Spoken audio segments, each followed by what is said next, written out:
Voici à quoi ressemblent des rues du centre-ville d'Ottawa, la capitale du Canada. À quelques centaines de mètres du Parlement, on consomme les drogues illégales en pleine rue et les vendeurs ne se cachent même plus. La Basse-Ville, le quartier francophone historique, est frappé de plein fouet par la crise du fentanyl.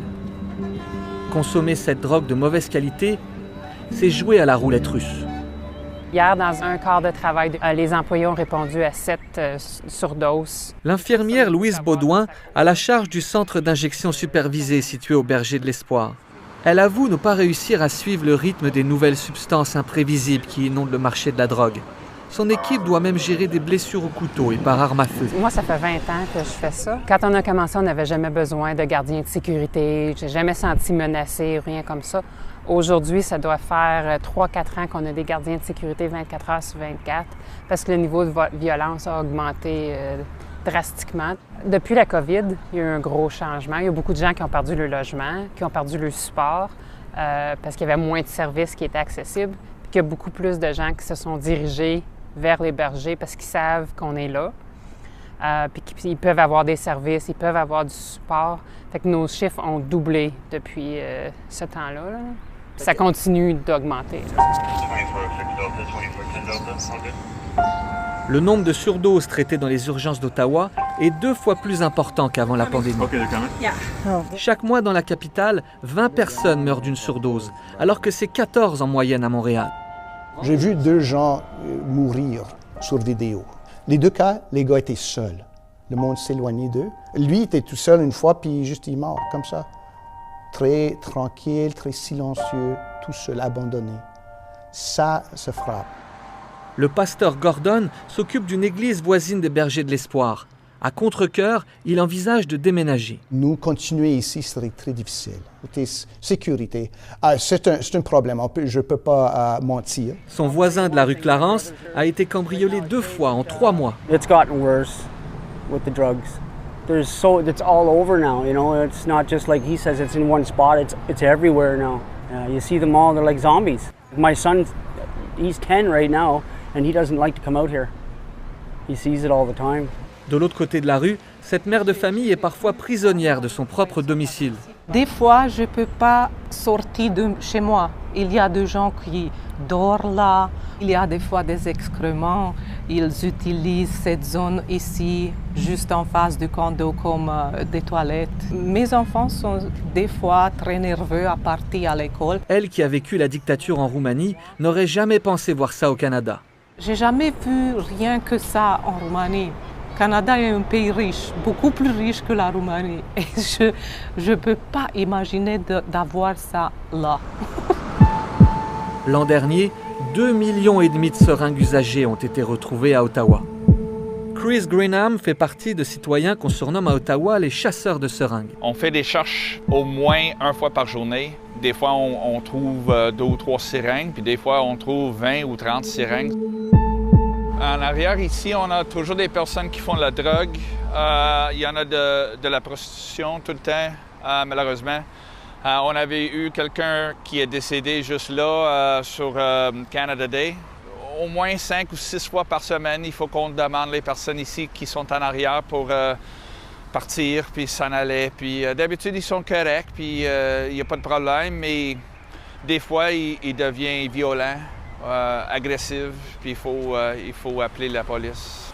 Certains toxicomanes sont prêts à tout pour se payer de la drogue. L'autre journée, il y avait quelqu'un qui est allé, puis ils ont volé les paquets à Amazon. Pour moi, ils ont volé mon kayak. Ça devient plus en plus pire, puis plus en plus difficile chaque année dans notre coin.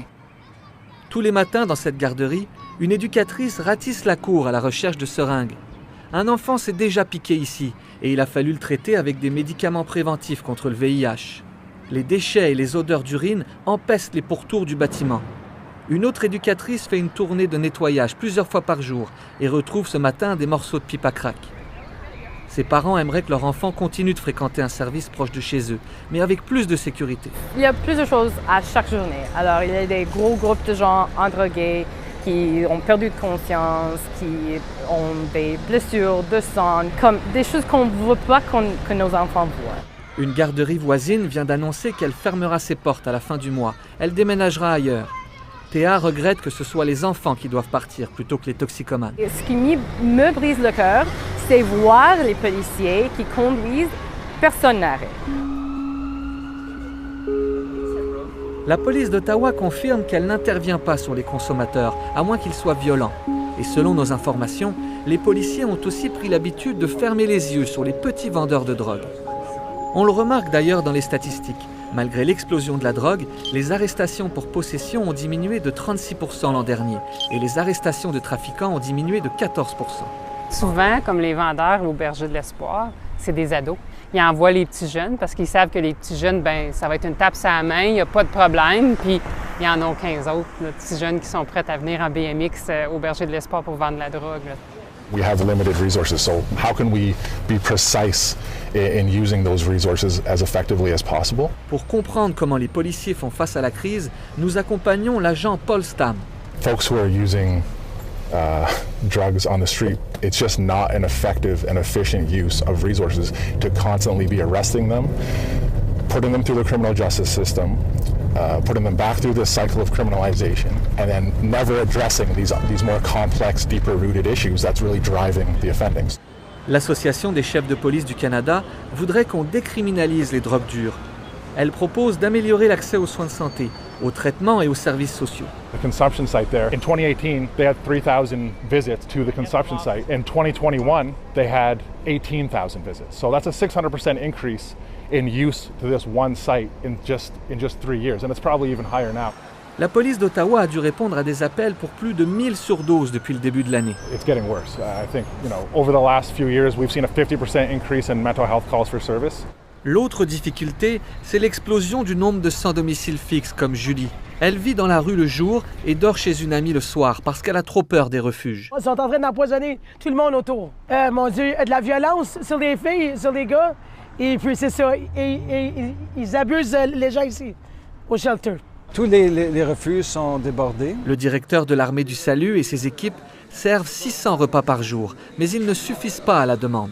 Il y a plus de 2000 sans-abri dans la capitale et 13 000 personnes sont inscrites sur la liste d'attente pour avoir un logement abordable. Si on n'investit pas dans le logement, la crise va devenir plus grosse, plus grosse, plus grosse. Ça ne va pas s'améliorer, là. On ne peut pas faire des miracles. La cohabitation, c'est un des sujets de l'été dans plusieurs grandes villes canadiennes. Comment faire coexister des familles et des toxicomanes sur les mêmes trottoirs? Au marché Bail d'Ottawa, les passants ont de plus en plus de mal à vivre avec cette nouvelle réalité. I've been attacked once. I've seen a stabbing. So yeah, I definitely have witnessed things that have made me change my own behavior for my own personal safety. So usually I have a friend who walks me home. On se fait toujours dire de faire attention, surtout le soir, comme après 10h, 11h. Mais pourtant qu'on s'y en groupe, moi je me sens plutôt en sécurité. Mais je pense que si je serais seul, je serais un peu plus vigilant. J'écouterais pas de la musique dans les écouteurs, des choses comme ça. Le marché Bail est la deuxième destination touristique de la capitale après le Parlement. Il accueille 50 000 visiteurs chaque fin de semaine.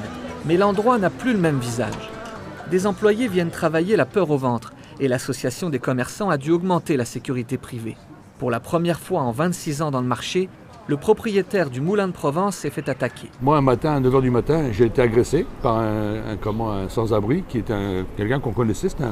On arrive à connaître certaines faces, mais il y en a qui sont vraiment très agressifs au niveau de leur niveau de drogue. Là.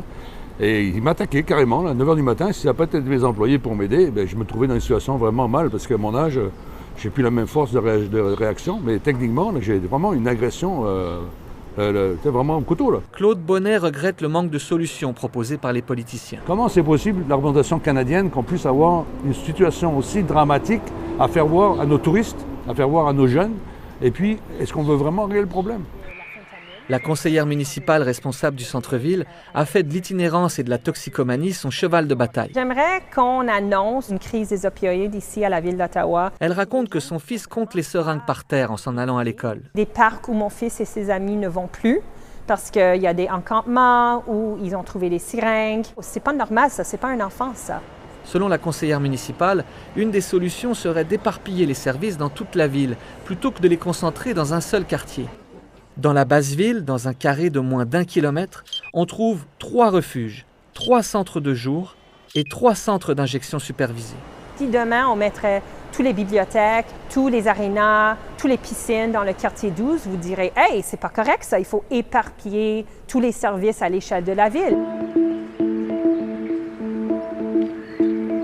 Les gens qui habitent autour dans le marché Bail, nous, ça fait longtemps qu'on est ici. On était ici avant tous ces édifices-là. Que ça les emmerde, je sympathise beaucoup. Mais il ne faut pas juger non plus. La plupart de nos clients sont très corrects. 98 % des clients sont corrects. C'est seulement le 2 %. Puis c'est à l'occasion. Alors, il faut être raisonnable. Il faut apprendre à dealer avec la réalité. Ça fait 30 ans, 40 ans, on a cette approche-là. Ça ne change rien. Puis il faut vraiment avoir le courage de faire des changements. C'est les drogues de la rue qui causent l'overdose, qui causent tous les problèmes avec la police, avec les hôpitaux, avec tout le social, la communauté. C'est les drogues qui sont contaminées qui causent ça. Si on peut rayer ça, puis avoir des drogues légales, puis des programmes de consommation, puis le problème va s'améliorer. During COVID, we did see the communities come together, and that's what we need to see again here. This is a public health emergency. This is a social services emergency. Gouvernement, oui, donnez de l'aide qu'ils ont besoin. Et s'il vous plaît, réveillez-vous. Parce que c'est très important parce qu'ils sont en train de mourir ici.